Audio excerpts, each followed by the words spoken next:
What's happening, RERAW listeners? A quick announcement ahead of today's formal show introduction. This episode is very specially dedicated to my guest, Steph, and her father. Steph and her family were recently impacted by a terribly debilitating and rare disease known as necrotizing fasciitis, and after hearing Steph's story and how she pushed through this horrific journey and used her business to help, I think you'll understand why she's committed to raising awareness about this terrible disease. If you're interested in learning more, or perhaps you feel compelled to make a donation to the continued research on how we can combat this aggressive disease, please visit Steph's show notes at www.reraw.com/Steph. You can click on the link. You can get taken directly to the National Necrotizing Fasciitis Foundation's website, and everything else you'll need is right there. Again, it's reraw.com/STEPH. And by the time this episode is done, I'm personally challenging you to put down your excuses. If that scares you, well, turn this off right now, because on this first ramble session, we're going deep. Looking to take you and your real estate business to the next level? You're in the right place. Laying foundations for real estate success? This is the No Fluff, No BS podcast about real estate for real estate agents and other industry professionals looking to up their game. Unfiltered short-form sales meetings, interviews with agents from every walk of life, and ramble sessions about everything real estate. Welcome to a new mindset. You are listening to RERAW. And now, introducing your host, James Hoff. What's happening, real estate world? We are joined today on our first official ramble session. We got Steph Sanzotta here with us.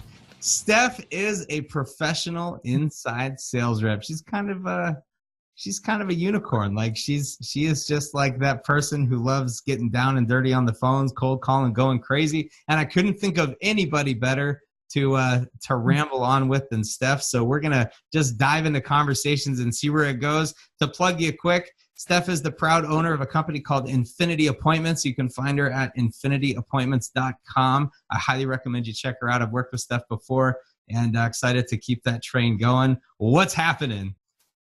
What's up, bro? How you doing? And I'm a rainbow unicorn, by the way. Just wanted to get that out there. I'm more unique than any unicorn. I'm a rainbow unicorn. Rainbow unicorn. I like rainbow unicorns. So, dude, there's just like all kinds of fun stuff that we could ramble about, from trolling social media to talking about some of the crazy bullshit out there and in the war stories and all that. And I just figured for fun, because you cold call like all day and you just probably hear the best of the best and the absolute worst of the worst. Can you share like your favorite, shittiest cold call that you've made? You got any good out to you? My favorite, shittiest cold call that I ever made was a lady that I was trying to close for an appointment. And I asked her, I said, I was like, all right, so you're agreeing to meet with the agent. Like, what day do you want him to come out? I mean, could he come out maybe tomorrow or the next day? And she said, no, he can't come out tomorrow or the next day because I've got to clean up. And I said, okay, so why don't we schedule it 2 weeks out, and we'll book the time, a little ways down the road. I'll have them confirm with you, whatever. The lady said, oh, no, it's not 2 weeks. Not enough for me to clean. And I thought to myself, how dirty is your house? Yeah. How many cats are in the walls? 2 weeks is a long time. The other one that I can tell you, this was a crazy story. I heard a story of a tenant, and I'll leave the place I was or the territory that I was calling, I'll leave ambiguous, because this agent that I work for knows it was in her list, and I don't want to disclose anything that shouldn't be disclosable. But I talked to a seller once, who's an expired seller, and he had tenants. And the tenants, he went through eviction with them the first time he tried to put the house on the market. So the day of their actual eviction, they lit his house on fire, and he couldn't prove it. The thing burned to the ground. He had to rebuild his whole house. Legit. Oh, that's awful. And then put it on the market. Isn't that awful? Oh, man, that is, that's I That had was, I had one more. I have one more that's really random. yeah. That some guy told me he had a pet lion. No way. He had a lion in his backyard. Yeah. What did they even make signs for that shit? Beware of. He was in Las Vegas, so I feel that anything happens in Vegas. Yeah, yeah, and anything that goes in that backyard probably stays there too.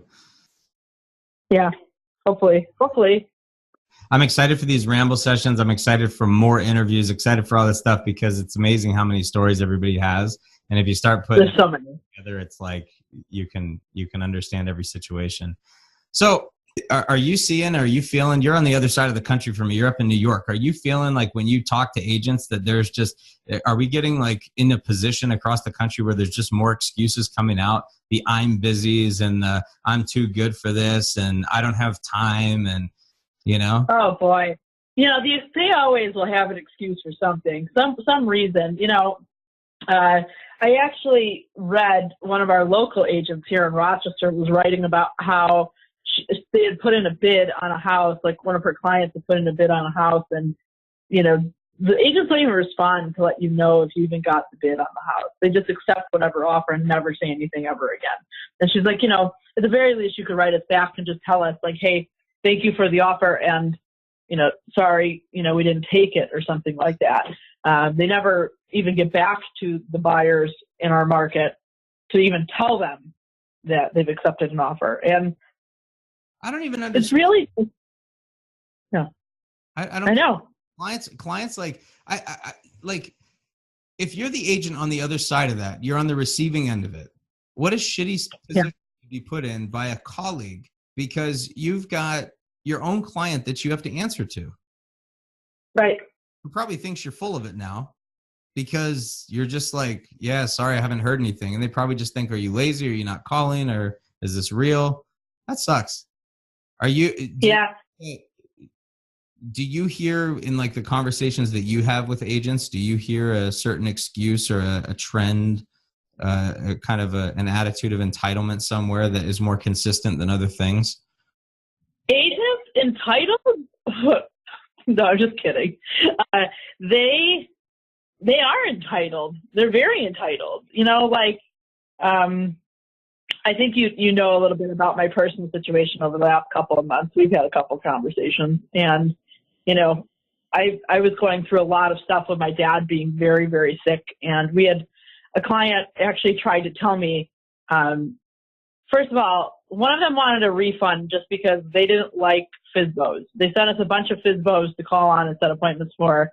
And that agent just didn't, she wanted a refund because she got 9 appointments and maybe half of them were FSBOs and the other half of them were expired. And she was like, I hate FSBOs. And I think I need a refund. I'm like, you sent us those leads. So I don't know why we're calling on what you gave us. So I don't know why you're yelling at me, number one. Number two, we had another agent try to tell me during this time that she's a single mom and, she wouldn't continue to work with us because she said she's a single mom and she can't afford it anymore. And we were trying to kind of supplement some lost ground as a company that we had because of my dad's illness and my absence. And we were trying to work with her and she refused to work with us because she's a single mom and it's just too hard. Yeah. Yeah.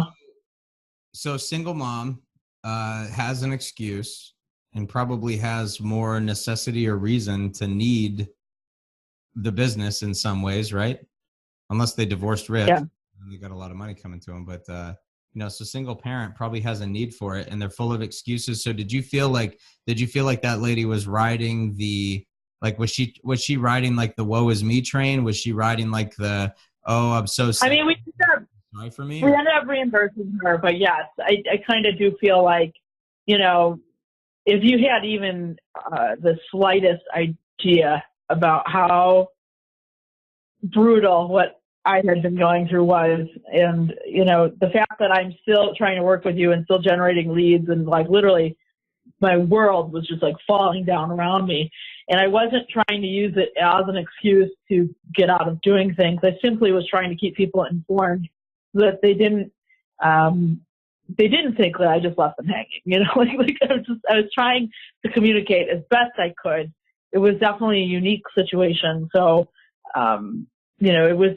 it's hard because I think people use their kids and their dogs and stuff as an excuse, like not to do their work. And like, I have pets, I don't have kids, but I know your kids are a priority, but it's like there's so many part-time agents and stuff like that that are kind of half-assing it in the business. And then like they use their kids as the excuse, and I think that's kind of shameful, that they do that, because it's not your kid's fault, that you're not putting in the effort. You could find somebody to pick them up or to do whatever. I'm sure you could, if you really wanted to, you could work it out. I guess that's what I'm saying. Like there's a big difference between like, you have somebody with a physical medical emergency that you got to deal with in the moment versus like, nobody's there to pick Timmy up from soccer. Like you could have arranged that yesterday, I'm sure, like. I want to jump into something with you, and I know you already know where this is going, kind of getting into some of the personal side of things. And I want to preface something if you're comfortable with me going down this route. Are we good? Yeah. All right. So I want to preface something to the listeners here. I've known Steph now for a few years. In fact, I think I've known you probably for about 4.5 years. And then I reconnected unexpectedly a couple years back. And Steph and I not only have had a professional relationship, but I feel like we've really developed a friendship that's been amazing. And Steph's been going through some personal stuff, as she alluded to already, over the past few months that I really can't even put into words. And before we get into this with Steph, the reason I wanted to ramble with her today is this is not about good radio or good podcast or good whatever. There's something that's really real in the world, which is, life happens and we have to continue. You have to have your priorities straight, and you have to be able to, manage yourself and take care of what's important. But the world doesn't stop because you're going through shit. And the reason I wanted to ramble with Steph is because selfishly, I wanted to kind of pull this out of her. And I appreciate her transparency, even just in our friendship, because what she's been going through is just unbelievable. And if there's any message that you get from today, I just want you to understand that if you've been walking around with excuses and holding on to it and letting it affect your business, letting it take away from your financial fortune and future, or letting it impact relationships in your personal life with your family or whatever you got going, whatever excuses you're carrying with you are bullshit.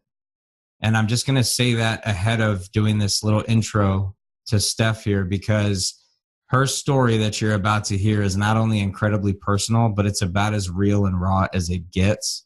And she has found a way through, and she's still working through it, but she never stopped. And I had the privilege of being around her through this, and it's pretty fascinating. So I want to say thank you ahead of even you opening your mouth about all this, because I know it's crazy. But I'm wondering if you'd be willing to open up a little bit more in as much or little detail as you'd like or are willing to give about what you've actually been going through, what happened with your pop, and how you got through. So we're just going to see where we go. And this is where this is where the Jameson comes in handy. That's right. Oh yeah. Yeah. I've had my fair share of those little Jamesons in my life. Well, first I think I want to backtrack to before my dad got sick, because the preface to what was going on and the stuff that was going on in my business and personal life right before that, kind of like, it was just like, you remember like when Hurricane Harvey was hitting, and like there were like 4 hurricanes in the Gulf Coast, and they were all going like at once on the map, on the weather map. That was kind of like what my life looked like for the better part of 4 or 5 months. I was in business as a sole proprietor. I had offers and offers and offers from other agents to partner into my company, and for one reason or another, I kind of just scanned over them. I had one business partner. He's a great guy. I will not say anything bad about him, but for one circumstance or another, he had invested with us, and then he had to unvest. I don't know if it's the right word, divest, unvest. I don't know what the word is. He had to basically leave our company, and it was mutual. It was okay. It was a fine thing, but we had some employees. That one employee of ours had left and actually tried to take a client from us. Another employee of ours just kind of wasn't, he just wasn't giving it his what I felt like was his everything. Going into the holiday, I ended up passing 2 kidney stones, which was like super. I had 2 kidney stones.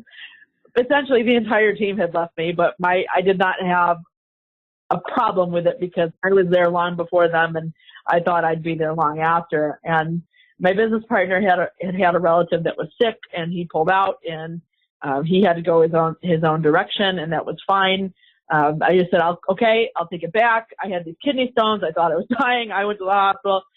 3 or 4 days later, I had met, it's crazy too. I found out I had a half sister this year, and it was through like Ancestry or something. They give you those like swab kits, and it was through my dad's side of the family. So I found out I have a half sister. She kind of came out of the blue in September, and we were supposed to meet on January 1st. And I'll tell you why this is relevant. It's relevant because she's on my dad's side of the family. My dad and I had lunch with her, and that was essentially the last time that I saw my dad. Was the first time that Sarah had ever met him. My sister had ever met him. It was the last time that I had seen my dad. I had just gotten out of the hospital with kidney stones. I just passed my kidney stones, and we're at breakfast with my half sister. And 3 days later, it was about 11:30 at night. I was just kind of winding down, had a glass of wine, and watching Netflix, thinking, thank God, like I can breathe, right? 11:30 at night, I get a phone call from his girlfriend saying that he had tremendous leg pain and that she was taking him to the ICU, or taking him to emergency rather. And he ended up having something called necrotizing fasciitis. Now, when we entered the emergency room, we really didn't understand. He was in extreme pain. He was literally like in the fetal position. This is a 54-year-old man who was playing full court basketball the week before that this happened. I'm 27, so I'm a fairly young entrepreneur. And, bad enough to have a parent in the ICU, but then when they told us exactly what it was that he had, necrotizing fasciitis is basically like a flesh-eating bacteria.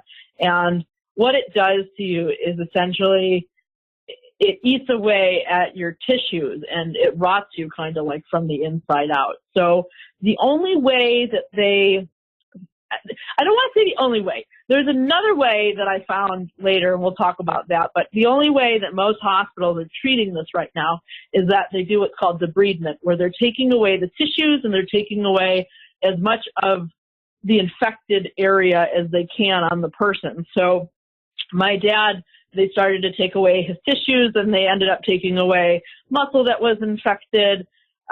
He had 26 surgeries. Here's a man that was like totally well. We were at lunch one day. They don't know how he picked it up. You can get it from things as small as a pimple or an ingrown hair or a paper cut, or maybe you scraped your knee in the dirt. If you're immunocompromised, or you just, I don't know, you get into some dirt that just had it, and it finds an opportunistic way to get into your skin.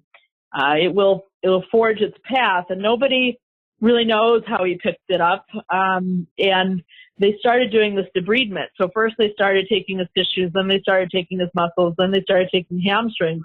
And then the surgeon sat me down and said, listen, we're going to have to amputate his leg above the knee.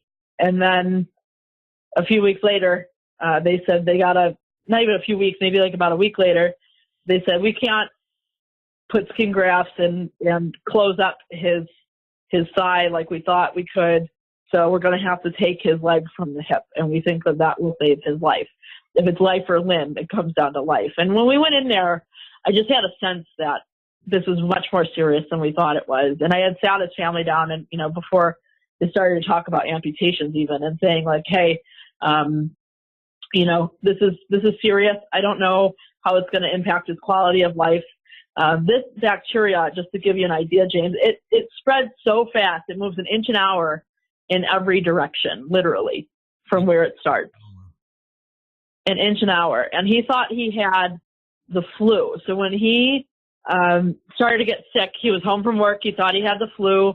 Then he had this extreme leg pain, and it moved so quickly. In the time that he was in the ER, it moved down his leg, and then it came up his backside and ended up coming up his back within the day and crossing. The surgeon thought he got it all, and he didn't. And it came up his back, it crossed his spine, and went up his other flank. So it literally covered the majority of his back, the majority of his leg. He had these open wounds, and when they were debriding it and trying to get ahead of the bacteria, you know, essentially it's not just what the disease does in itself, but also what it does to your organs. It is a very antibiotic resistant bacteria. So you are at the top of the chain with all the antibiotics, which are doing tons of damage to that person's organs. The antibiotics literally pushed him into multi-system organ dysfunction. Every time they took him to the ER, it was a guessing game. So he did 26 surgeries, and 2 or 3 of which we were not sure if he was actually going to survive it or not. It seemed like one night, I think at about 1:30, I had to call my entire family down there because we thought, you know, he was going. They were saying he was coding and it was getting bad, and to get up there because they weren't sure if he was going to make it. 26 surgeries combined in 10 weeks is what he had to treat this. And now hold on. Essentially, yeah. Okay. So give me timeline. You had kidney stones in September?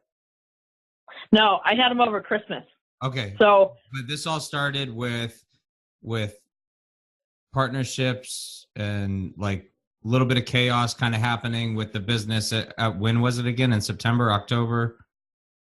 And then yeah, so like your health issue. Like in December, everything happened. Like literally my partnership fell apart. The team left. I had kidney stones. And then I had lunch with my dad and my half sister. And then 3 days later, he was in the ICU.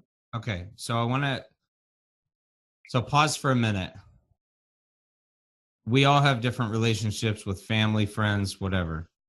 The relationship you had with your dad when he went into the hospital, and what was your dad's world like aside from that he was playing basketball before? I mean, does dad have a pile of money under the mattress that, like, how is he supporting himself through this financially? Because let's be honest, the big burden immediately goes, oh crap, how am I going to pay for this after you survive, right? And then you go, well, then what is your relationship?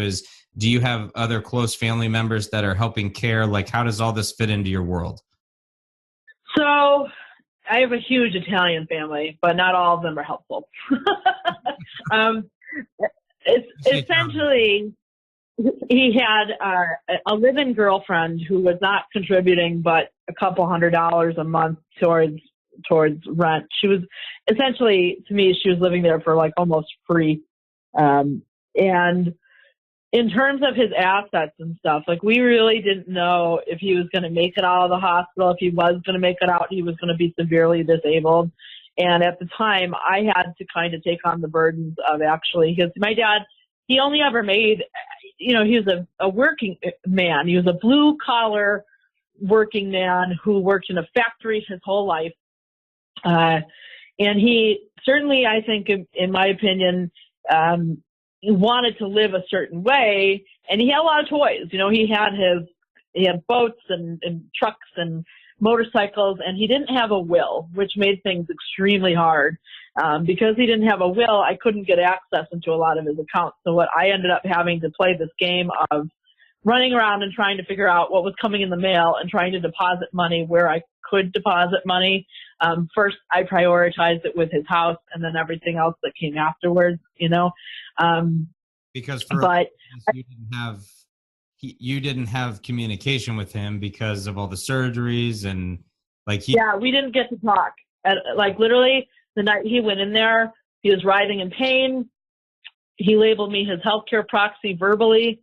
They swept him off for a CT scan, which I have a lot of commentary on because I don't believe it was really the best. If you can see the bacteria, I've read articles where like they can see the bacteria moving on a person, that they should just take them to surgery and not do a CT. But they made him sit and drink contrast and pushed him to CT. It took like 3 hours. It probably cost him his life.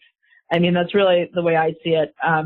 But in the meantime, while all this is going on, you know, he had because of how intense this bacteria is, the bacteria itself and what it did to his leg, he had orthopedics, plastic surgery, vascular surgery because it's a vascular disease. So he was admitted under a vascular attending in the hospital. And then he had, if I could list, nephrology because his kidneys were failing, cardiology, respiratory therapy. They had a physical therapist coming in to visit him, which wasn't too big of a deal, but literally every type of doctor, infectious disease, the ICU team in the burn unit. They had all these different teams. There were probably 8 teams, and every team was calling me every day with something else. They were not all on the same page. I literally had to drive them like it was another company, like it was its own company, because there were so many teams. It was like watching Grey's Anatomy. You never think that this is going to happen to somebody in your immediate family, something so insidious, something that just, you know, is so sudden, and you were without words that it was actually, like, where did he even get it? We don't know. We will never really know. The most we ever really got to talk in the hospital, he was still on a lot of drugs, and, you know, he just kept telling me he wanted to go home.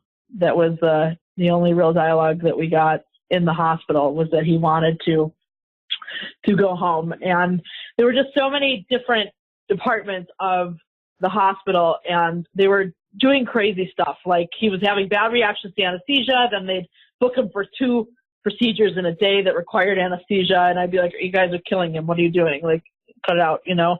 And they're calling me night and day, and then I've got my entire family wanting to know what the hell is going on, and I designated one person to contact me. And of course, like, everybody wants to hear it from me. Nobody wants to use the contact person. Everybody's got to blow my phone up. So I've got the team, my family. I'm trying to take care of his bills. Recently, his girlfriend's been squatting in the house because my dad ended up, after this long battle, passing away, which was a whole other ordeal in itself. And it was just literally 10 weeks of scary phone calls, wake-up calls in the middle of the night, you know, that he was crashing, that people needed to get down there, and then trying to communicate everything with the family. There was a lot of arguing going on about what to do in terms of his quality of life and whether or not we were making the right decisions for him. And the doctors were really flying by the seat of their pants, which is what was making this so hard, because one day he would be on the up and up, and then the next day he would be, you know, having the worst day he's ever had. So we had to play it minute to minute, every second. I mean, it's just the only way we could do it. So can I rewind for a minute? Sure, go ahead. Let's go back before you knew Dad was going into the hospital. Yeah. We've all dealt with health issues. I mean, we all have our little bouts with our shit. It takes us out of commission for a few days or a week, or we're kind of off. We're in a funk. Not everybody's gone through, you know, losing a business partner or things of that nature. But you had, before Dad went into the hospital, which I know is hard to separate from for a minute because it's all happened. But can you go back to that moment where, like, prior to that, and just talk about, like, where did that leave you with your business, and how did you get through? You know, you've got your own health issues going on. You've got a partner that's leaving you. How are you keeping? Are you still working? Did you take time off? What's your deal? I mean, I was off over like some rich girl who's got like $1 bajillion to take like a few months, right? No, not even close. We're a small business. So, I mean, we have a clientele of probably about, 15 teams on average. And then when the staff left, that made things really tough. But, the way that I saw it at the time was just that January is a big month for us in inside sales. We get a lot of teams and agents calling because it's the beginning of the year. I just had to have some immense faith that I was going to be okay, and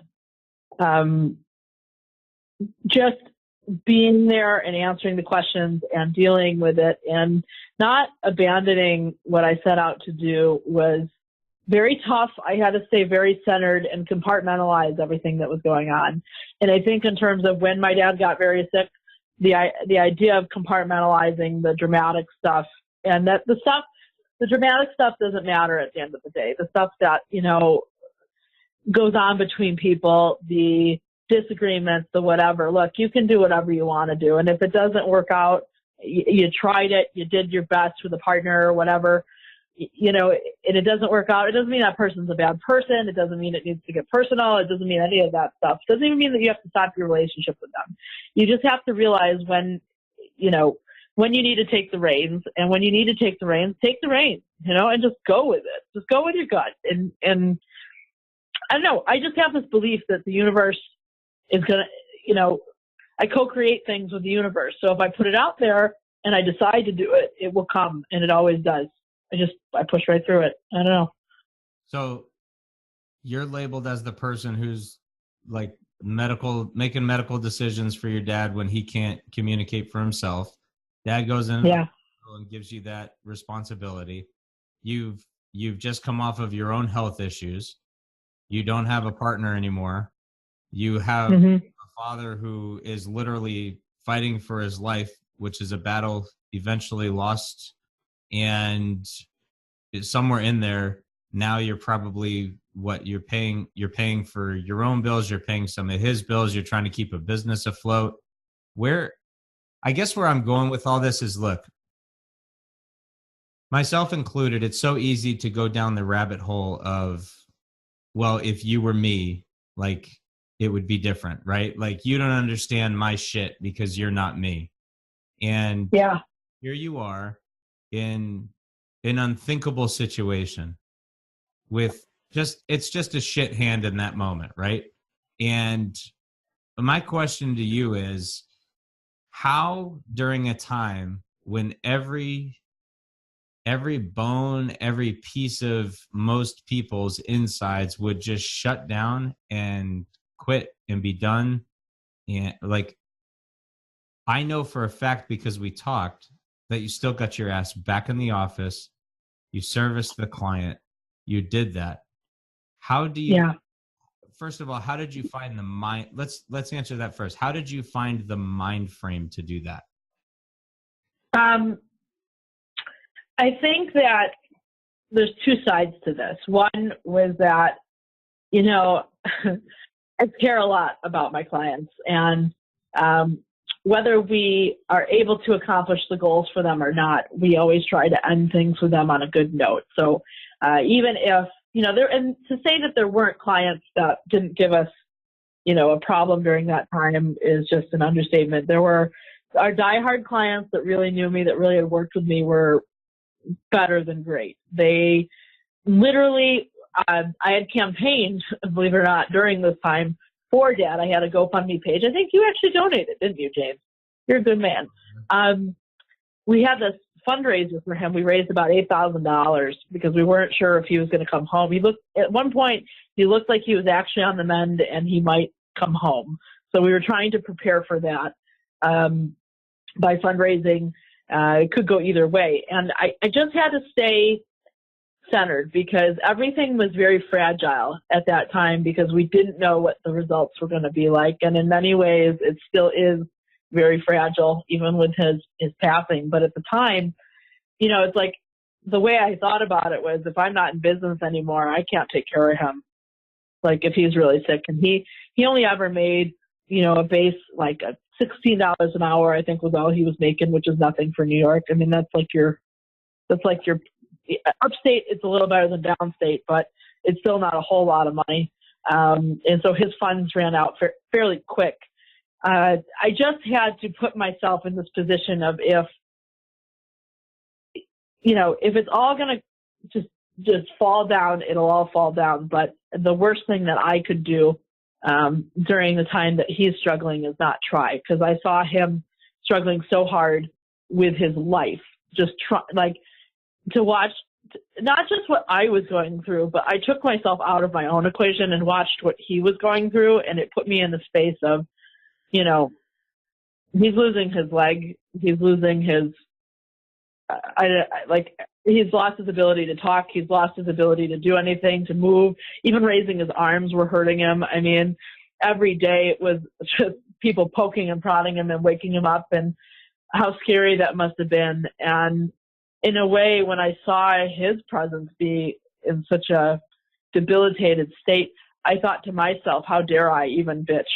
Like, I know that that's crazy, but how dare I even bitch? And if he gets out of there, I better have my shit together for him, for him. And the clients, I would tell the clients up front what was going on. If they joined me during that time, I would tell them, like, I am going through something with my dad.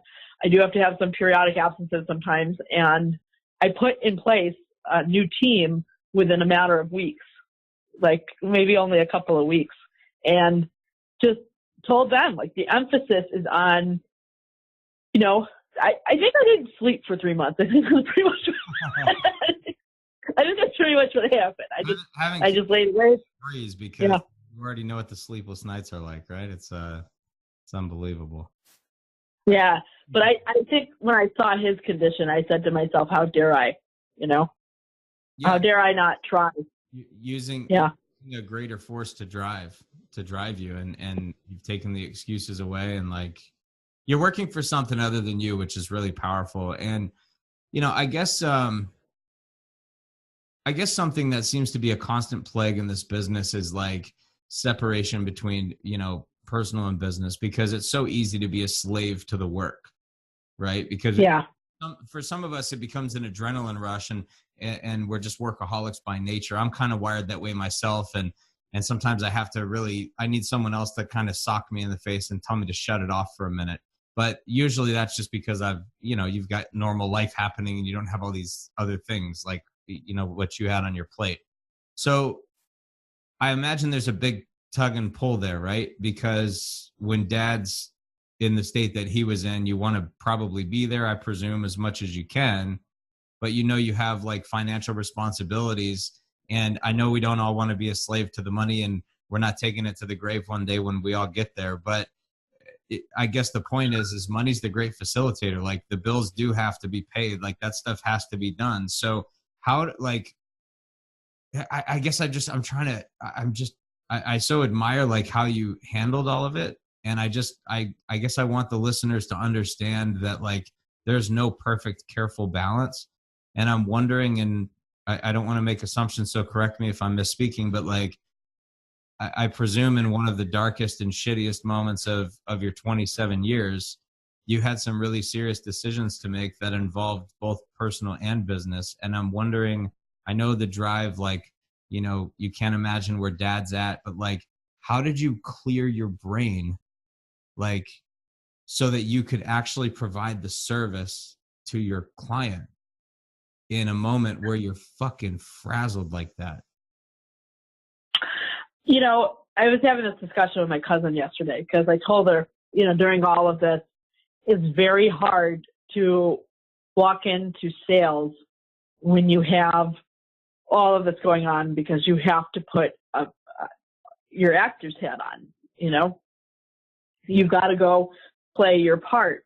And I think if anybody's getting into acting, I think sales is like a fantastic way to start that, because if you really, for me, it's like the Academy Award goes to, because I don't know. There's two levels to this, though, I will say. I think that sometimes the work was an escape from the hospital.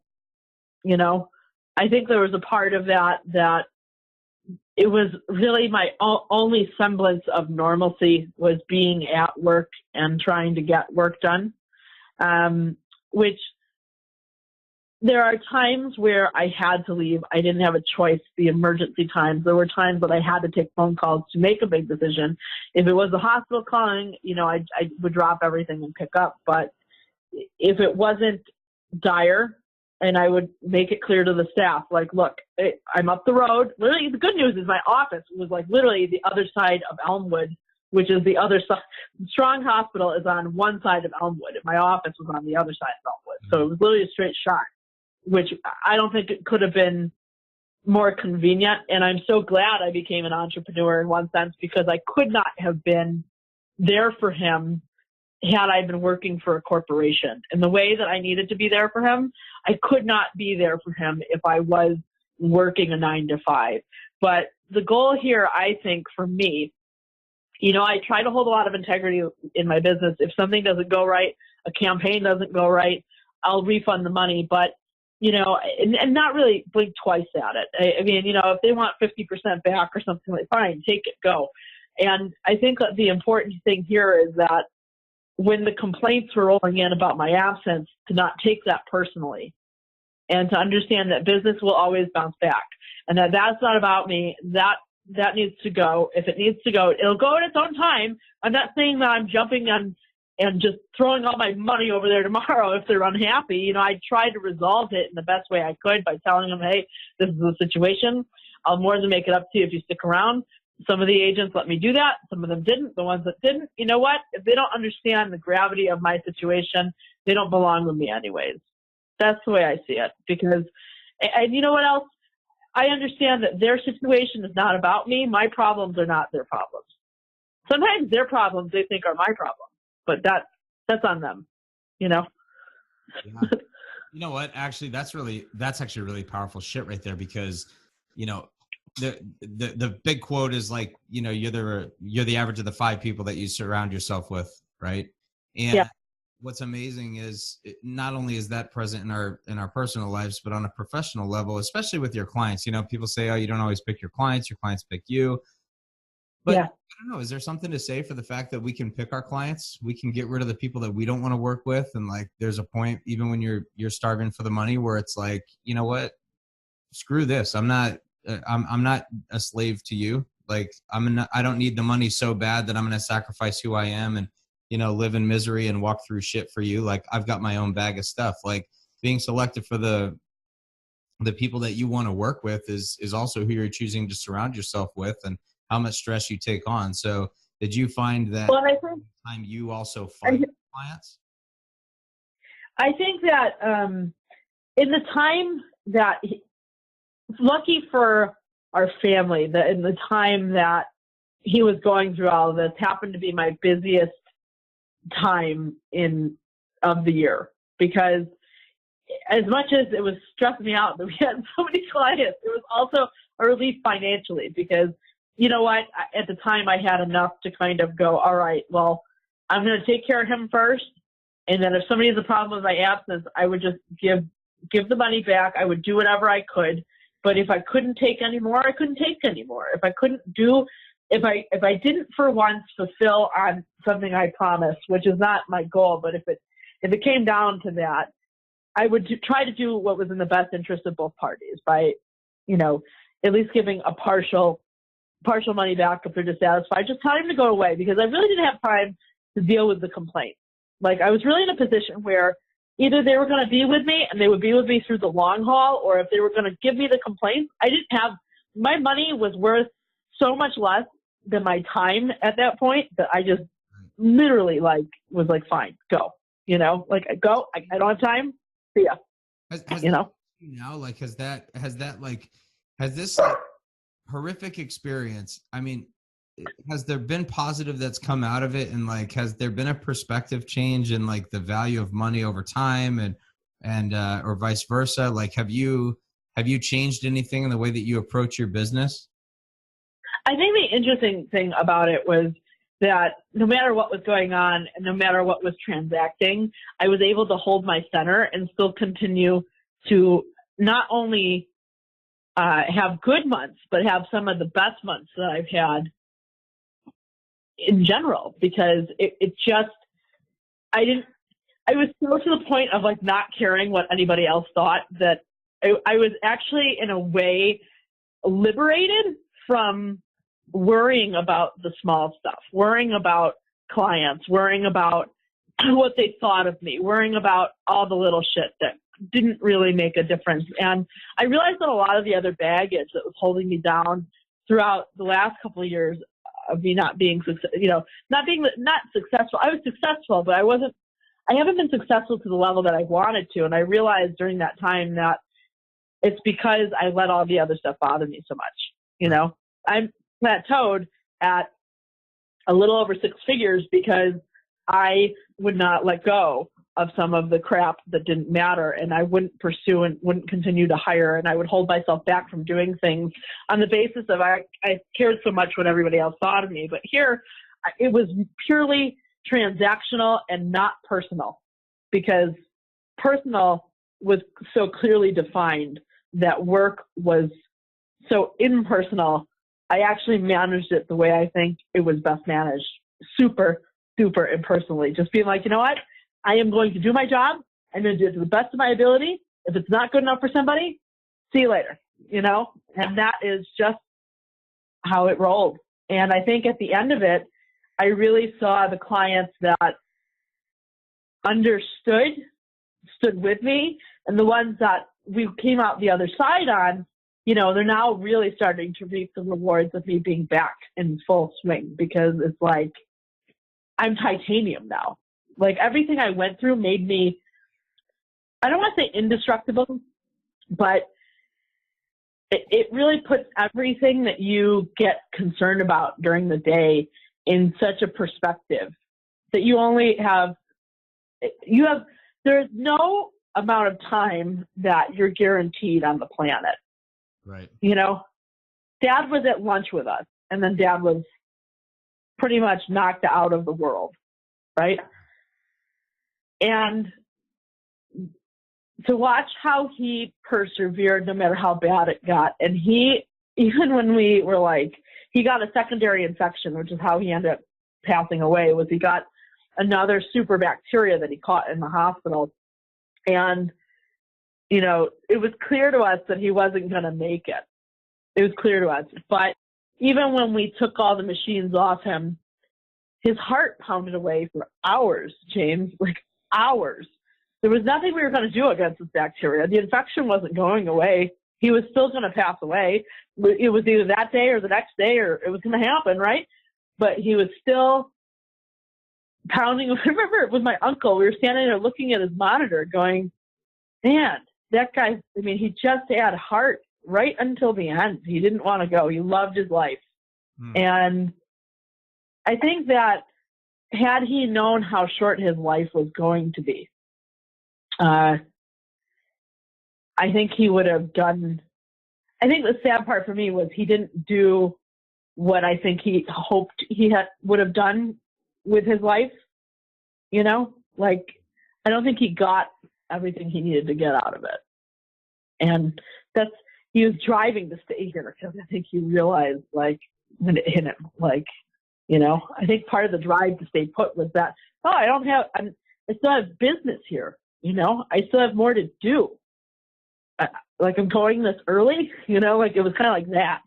And also a fear. There's tremendous fear there. And I think that for me personally, I will never again be faced with, I'm not saying I'm not going to lose people. I'm not going to say that there's not going to be scary endings. You always think that, you know, you never know when somebody in your family is going to go, and you always anticipate you're going to lose your parents. But this wasn't like, I was literally like the only person on the planet hoping to God that it was cancer. Like, why isn't it cancer? Jeez. You know, cancer, there's a roadmap for, even if it's the most severe kind of cancer, maybe we'll get an opportunity to have a conversation. And maybe that sounds really like, I don't know, harsh and crass of me to say, but just, you know, it was so sudden. It was so much at once. Anyone that should go look up what necrotizing fasciitis is, and just, I mean, you'll see pictures that your eyes are going to turn from quickly. It's horrible. It is absolutely horrible.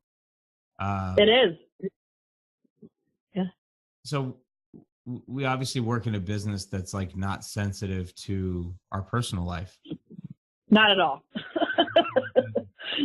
You know, the contracts, you know, I know you're not the one selling houses, but you're working with teams that are, and I'm fascinated by the idea that you during this time were able to like separate this whole, like, you separated yourself and you were like, whatever, like, I'm not taking this personally, like, you know, and we're just going to move forward.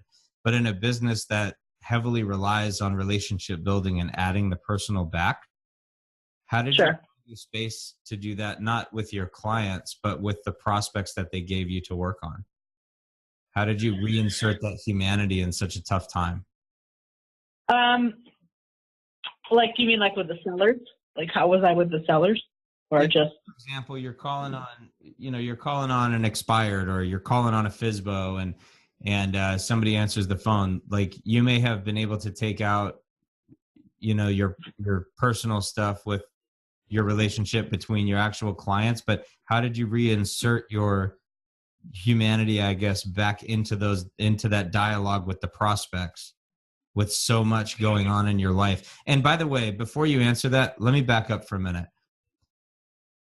Folks who are listening, the reason I'm asking the question is because most of us aren't dealing with what Steph had to go through. And sometimes it's about having a really crappy night with your spouse and you're trying to brush off that argument. Sometimes your kids are driving you nuts, or sometimes, you're financially strapped and you're having a hard time letting go of your personal circumstances so that you can provide the service that you ultimately need to, so that you can be the human that other people want to engage and interact with. So I'm asking this question because being able to handle your personal situations personally and not let your stresses and negativity in your outside life impact your ability to communicate in your profession it's fucking hard. And Steph had to figure this out in a very challenging space. And I'm just curious, did you find the way that you handled your agents, and your clients different than how did you get your mind right to be on the phone with the prospect? I think because everything was so tenuous with Dad that we didn't know from one minute to the other if he was going to be there. So it was like I said before, I had to prepare for everything. And one of the things I prepared myself for when I left the hospital every day was that he might pass and I might not be able to be there.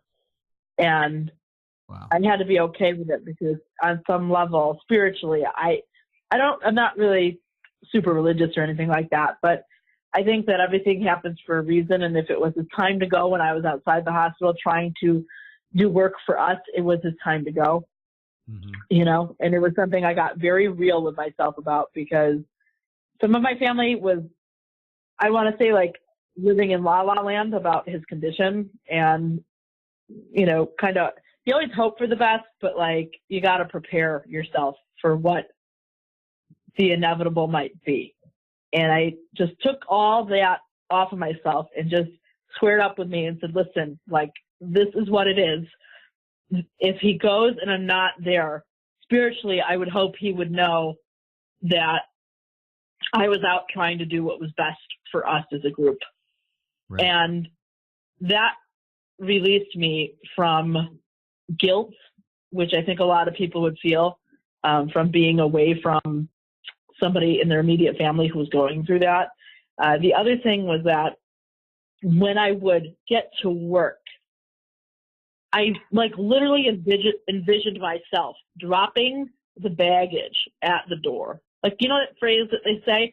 I had an image in my head that I was leaving that there. Good for you. Because when I came in, not only do I have to be boisterous and excited with the clients, but I also have to be a good leader. And in being a good leader, my cousin had started to work with us, and I care a whole lot about what happens to him, and he cares a whole lot about what happens to our company, and just making sure that I was the leader that he needed me to be. Also, I just prioritized. I dropped the baggage at the door. I came in into work, and when I would work, I would lose myself in my work until the phone rang from the hospital. Right. And then I would deal with it accordingly, So we're talking a lot about mindset, and just, I love the imagery of just leaving that at the door. That's incredible. And I left it outside and shut the door on it. I just was, boom, it's gone. And losing myself in my work, it was a relief to be able to talk about something other than what was going on at the hospital for me personally. I don't know if it's like that for everybody else. But then also, in turn, when you're building rapport with somebody, and a lot of people are selling their homes because they lost their spouse or somebody got sick, and I draw at work personal experience to relate to people a lot.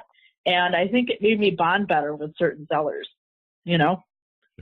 Sure. You know, I'll shift a little bit. I'll tell you a quick story about something that happened to me at the end of this past year. I was helping my folks buy a place, and unfortunately, one of the seller was diagnosed with stage 4 cancer. He'd been battling it for quite some time, several years, in fact, and it was kind of the end of the rope.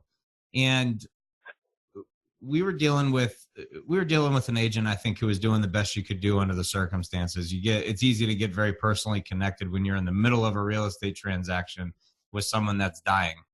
And going back to the impersonal side of this is that we're in a business that's not sensitive to our personal life. The contracts don't care about what's happening in your personal life. The black and white says that these are the time frames. This is how it's going to be. And unless you have in writing and agree that, like, oh, well, unless the seller's dying of stage 4 cancer, then all these things change. Unless there's like something in there that states that, you just have to keep on going. So we had to start asking questions. Because we were very concerned, is the seller that he was going to die during escrow? And we were asking questions like, would you be willing to inform us as to whether or not the seller is intent on passing at home in the event that, like, he goes before? He's up in hospice. Yeah. What? Like hospice? Like, is that like hospice care? As opposed to like going to the hospital, or do they have family members close by that he could, go to their house or whatever? And I know the laws are different in every state, but in California, you have to disclose the death for up to 3 years.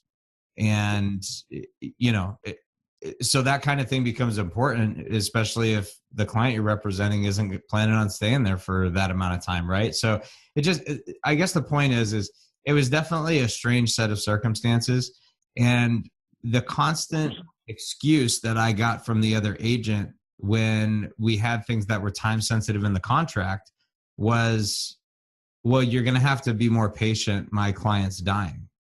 And I know this might sound really insensitive of me, but it literally got to the point where I had to have kind of that, that heart-to-heart talk and just say, hey, listen, I'm sensitive. The buyer's sensitive. We're all very sympathetic and understanding of what's happening on a personal level. And unfortunately, we're in the middle of a real estate transaction that involves multi-million-dollar in exchange of monies between different parties. And this isn't a small gig. And while many are not of the belief that life revolves around the money, and I'm in many ways not either, the fact is that we're talking about life savings here. We're talking about like real shit, and it wasn't my folks' problem or fault that this man was at this point in his life. And as sad as it may be, the contracts aren't sensitive to it. And I think that's something that as agents or industry professionals or just human beings in general, we forget that like life doesn't stop. So like what's the saying? Like, it's never a good time for a bad thing to happen, right? It's always shitty when like something shitty happens. Like, it's never like, oh, actually, if you could push that back to like Thursday, that'd be great. Yeah. Hey, God, I'd like to reschedule my death if that's okay. Can we postpone it till, I don't know. I mean, I'm not really ready to do it this month. Maybe next month.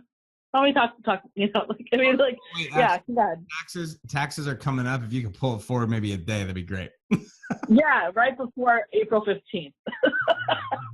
Let's get that out of the way. Let's be done.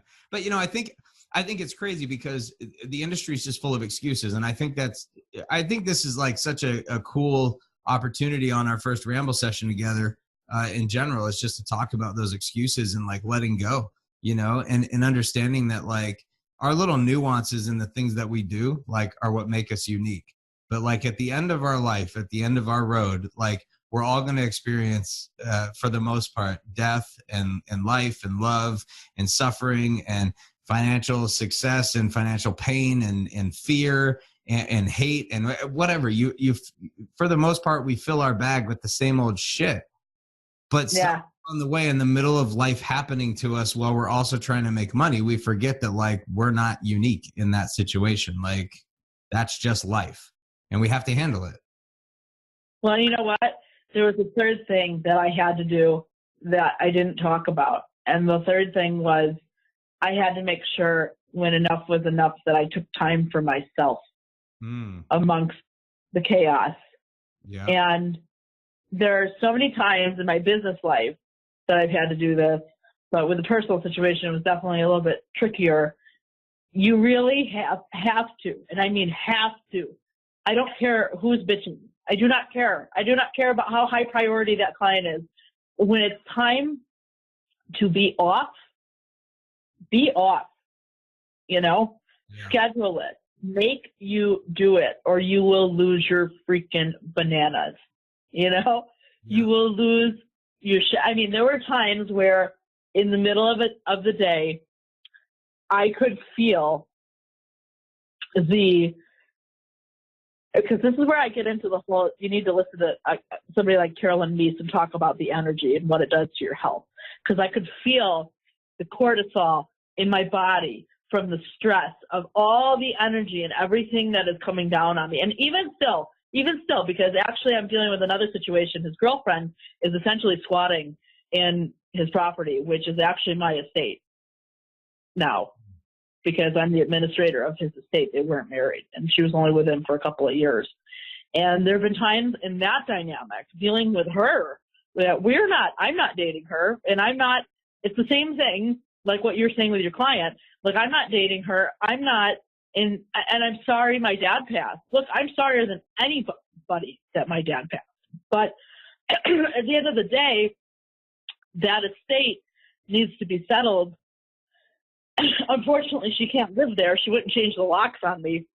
And, you know, this was last week. Is she really? Excuse me, I'm joking again.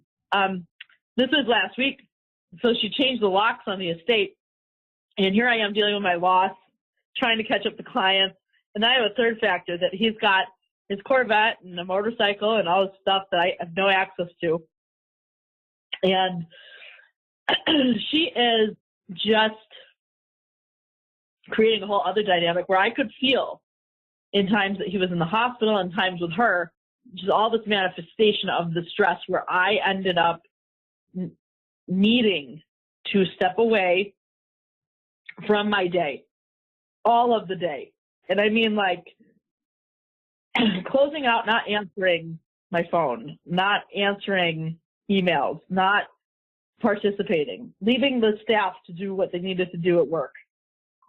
And going to do something for myself, you know? A lot of this podcast is inspired by the idea that we can be better as an industry by taking care of ourselves personally. So working on the personal development helps the professional growth, right? And I think you're tapping into something that's actually really, I mean, this is actually really personal to me too, because it's so easy to do the, hey, I got to grind and all I've got is time to give. And, you know, in a moment where the money is thin, like you give as much time as you can, and more time equals more money. And it doesn't, you know, you're tapping into something huge where more time given is not always more money made, especially when it's a pretty short drive to crazy. And you gotta have that mental vacation, dude. You're spot on. I mean, I see these young guys I was coaching here locally, and they left the team. They ended up leaving the team because of the broker they were working for. They ended up leaving and going to a different firm.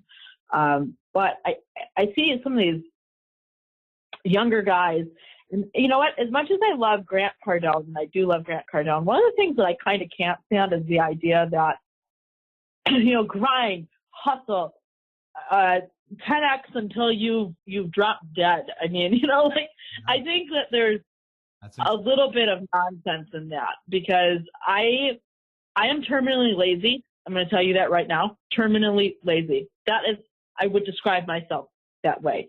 The greatest thing about being terminally lazy is that I will find an easier way to do something because of how I am, you know, like, so if you give me something, keep going. Like, if you give me something very, very difficult to do, chances are, because I don't want to do it, I will find a better way to do it than you, because that is just how I am, right?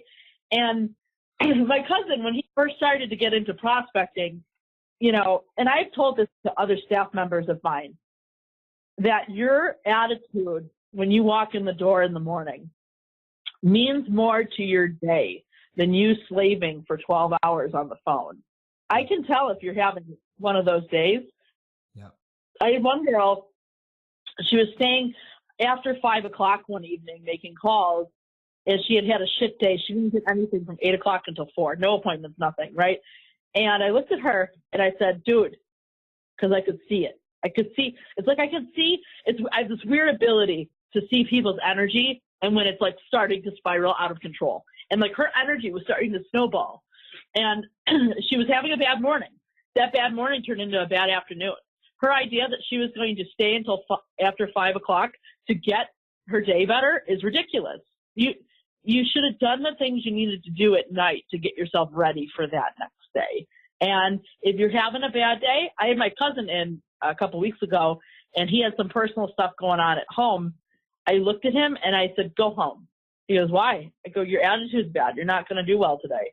I said, get out. I'm the only CEO in town that says, you look like you need a personal day, because I'll be damned if you come into my office with a bad attitude and your shit's spiraling out of control and you're going to drag the next 4 people that you sit next to down, or you're going to drag me down. Don't do it. Get out. You're a virus. Get out. Yeah, come back. That's a big thing, is knowing when to cut it. You know, Gary Vaynerchuk says that the secret to, one of the big secrets, I should say, he's got a lot of it, but one of the big secrets to business is being quick to fire. And yeah. I would say on a different way, you know, being quick to push people away, being quick to like tackle and play defense. Like, it's really easy. And in many ways it's necessary for us to invite practices into our business and people into our lives and people into our business to test the waters, to try it out. But we're often too long in pushing the bad away because we like telling the story. It gives us the cop out. It gives us the excuse and the bullshit to say, well, that's because, you know, of X, Y, Z, instead of being like, no, I had the best week ever because I actually stopped the bullshit from coming in and I got rid of it. I literally did that to Rudy, and Rudy stopped it. Like, I was like, Rudy, you having a bad day? You got to go. And the thing is that our job on the phone, if you cannot put the actor's hat on and you cannot get into your character, essentially, when you're pitching somebody over a cold call or whatever, you will get back. This is where we co-create our universe, okay? Because as hard as you want to work, if your energy is bad, the universe will deliver you bad energy back.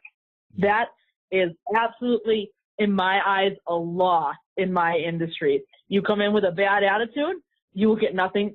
Put bad in, get bad out. Yeah. Period. And it doesn't mean that person, it doesn't mean they need to get fired in my eyes. It just may mean they got to go today. You know, they got to go. I do it with myself. That's what I mean, by the way, is like, you know, Gary Vee he talks specifically about hiring and firing, but a lot of it is really about knowing when to put a stop to something that is negative and like to cut it. Let's revisit that later, you know, or why don't you go get yourself in check? Why don't you go look at the ocean? Why don't you go take a minute, you know? There's plenty of times, James, in my life that I have done that to myself. And the days that I have done that to myself will turn into weeks that are more productive than that one day I took off, you know, versus if I never police myself in that way and I let that attitude continue, I cut that off with myself a lot. Like, you know, I've had obviously really hard times grieving over my dad. And I think one of the things that I try to exercise with it is I allow myself time and space to grieve. But when I'm done, I put like a bit of a limit on it. How long am I going to allow myself to be in the funk? An hour? 2 hours? What's enough? You know?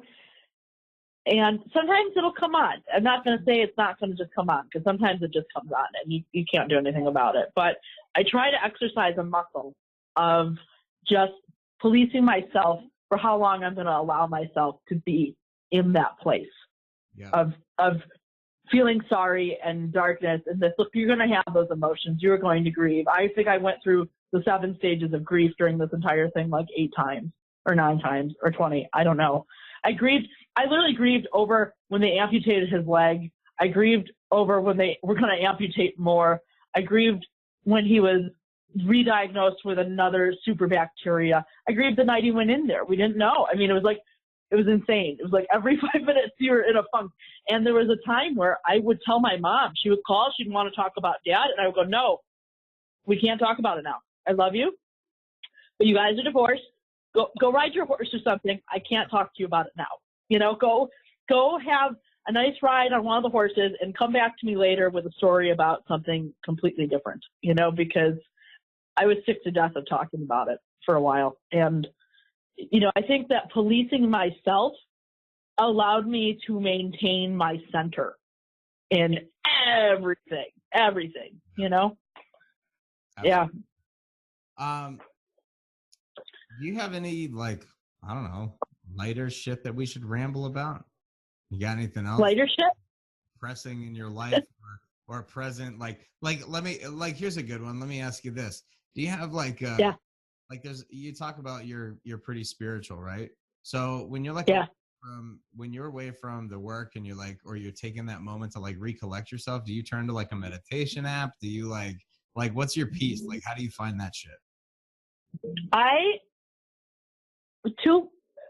think that's a misconception about meditation is that meditation has to be the thing that you do in a room where it's all dark and shit. And Yoga you listen. all that. Yeah. And you listen to nothing but ohms for like an hour. And then somehow you're supposed to come out and be Buddha, you know, like it's that meditation for me is any activity that I allow my spirit to do it's journeying, you know, like to figure out anything that I want to figure out in my life. Whether I do that, I play guitar, I play drums, I also play bass.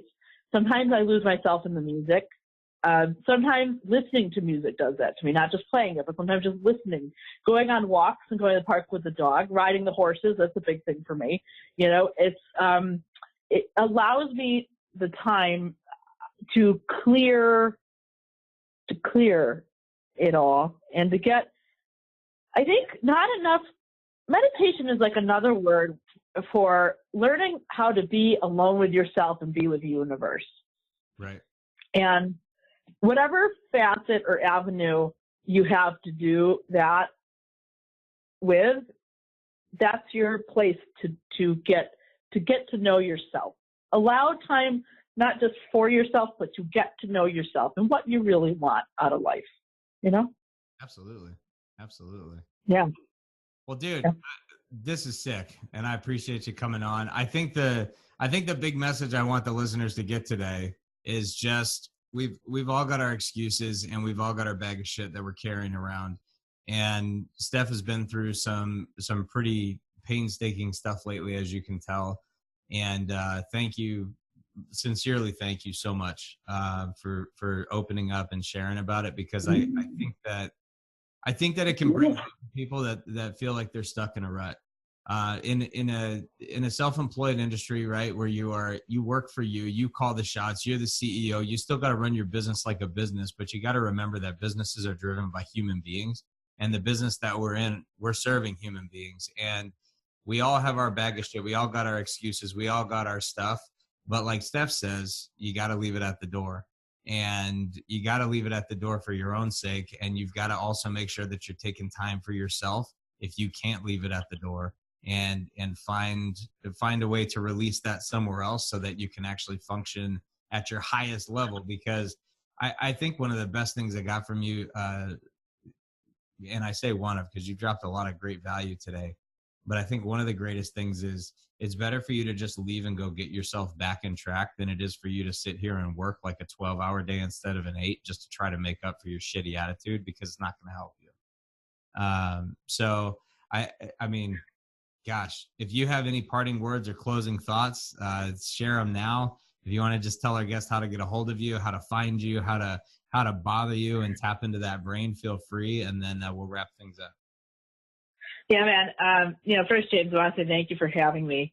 I think that for anybody that's out there, if you think that my story is unique, it is in the degree of what my dad had as a disease, but it's a reality for you as a small business owner. You will deal with something of this magnitude if you're in business long enough, and you will have to figure out how you deal with it.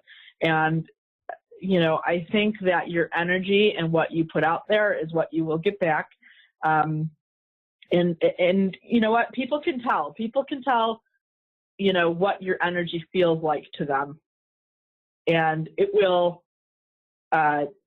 either generate for you the type of money and the type of clients and the type of, people you want to surround yourself with, because your attitude and your energy is good. And we can't be good 100% all the time. We're not inhuman. We're not robots, but deal with yourself in the times that you're not, and take the time out for yourself. It'll do you wonders. I promise you. The next day you will come back. You will be working twice as good. And don't do it forever. Don't allow yourself to stay in a 2-week funk. That's not what I'm getting at. But handle yourself for a moment in time. Give yourself the permission to do that. Set boundaries with other people when you are in that space for yourself, and take it, take it. So you can be the best you can be when you are on. Yeah. Absolutely. Absolutely. You can get a hold of me, by the way. You want me to do that? Yeah, why not? Unless you want to hear from our listeners. I know that everybody can find you on infinityappointments.com, which is, yeah. Do you have a social media handle or a Facebook page, or how else can people get a hold of you? Facebook.com/infinityappointments. You can also get a hold of me, via the office phone. If I'm not there, it will leave me an email message. I will see it and get to you within 24 hours. But my number at the office is 518-240-1161. You're awesome. Well, thank you again for rambling with me. I know all the rambles are unstructured. We've got no particular agenda that we follow on the ramble sessions. It's just all whatever comes out. It could be it could be the beer talk. It could be whatever. Sometimes we get into the personal stuff and the sensitive subjects, but I think it comes with great reward, and it only comes with people like you, Steph, who are willing to share it. So thank you so much for coming in. We've been talking to Steph Sanzotta, and we are going to wrap things up. I'm your host, James Hawk. You've been listening to a RERAW Ramble session. You remember something before we head into the weekend? Real agents work. You need to be one of them. Get out there and kick some ass. Thanks, guys. Hey, RERAW listeners, I just wanted to thank you so much again for tuning in and remind you today's episode is very specially dedicated to our guest Steph and her father, and her commitment to raise that growing awareness for this terrible disease called necrotizing fasciitis. If you go to reraw.com/Steph, again, that's spelled STEPH, you can get access to her show notes, and right there in big giant letters, you can get a link directly to the National Necrotizing Fasciitis Foundation's website, and you can learn everything that you need to know about this terrible disease and how you can possibly contribute to a solution if you feel so inclined. And I just wanted to say thanks again so much for your continued support. You guys are awesome. What a great way to end the week. Don't forget to let go of those excuses and have an awesome weekend.